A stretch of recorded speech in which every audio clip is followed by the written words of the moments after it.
Il était encore là ce soir. Il me regardait par la fenêtre pendant que je faisais semblant de dormir. Il vient à ma fenêtre tous les soirs depuis que j'emménageais dans cet endroit. Il pense que je ne sais pas qu'il est là. Il se croit intelligent. Mais je le sens. Je le vois. Quand il me regarde, je deviens raide comme un bâton. Mon cœur s'accélère et je transpire. Mon sang se glace et je ne peux plus bouger d'un pouce.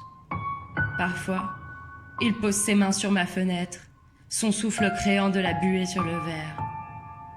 Et d'autres fois, je l'entends pleurer.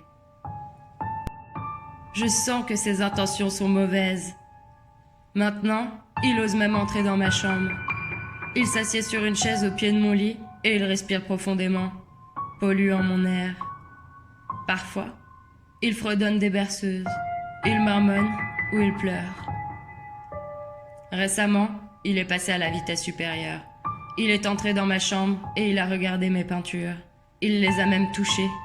Il a touché mes tableaux. Il a pris une chaise et il s'est assis au pied de mon lit. Et puis, il m'a regardé. Je ne le regarde jamais directement dans les yeux. S'il me voit le faire, je sais qu'il m'aura. J'entends ses murmures, mais ils sont bien trop faibles pour que je les comprenne.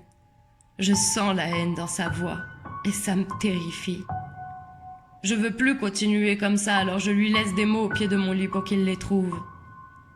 Partir, pas plus, reste loin.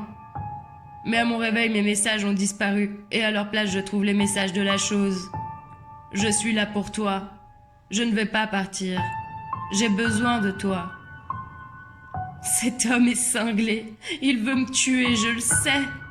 Mais je ne le laisserai pas faire. Alors je lui laisse plus de messages. Ne reviens jamais. Arrête de venir ici. Je te hais. À mon réveil, je trouve ses réponses. Pourquoi ? Je t'aime. Je ne partirai jamais. Ça me tue que cet homme ne comprenne pas qu'il me détruit petit à petit en entrant dans ma chambre tous les soirs. Il croit qu'il va pouvoir s'en tirer aussi facilement. Ce petit jeu me lasse. Hier, j'ai volé des ciseaux que j'ai ramenés dans ma chambre. Je les ai cachés sous mon oreiller avant de me couvrir. Et j'ai fermé les yeux. J'ai écouté. J'ai attendu. Et il est venu à ma fenêtre. Il a posé sa main sur le carreau. Et il a pleuré un instant avant de pénétrer dans ma chambre.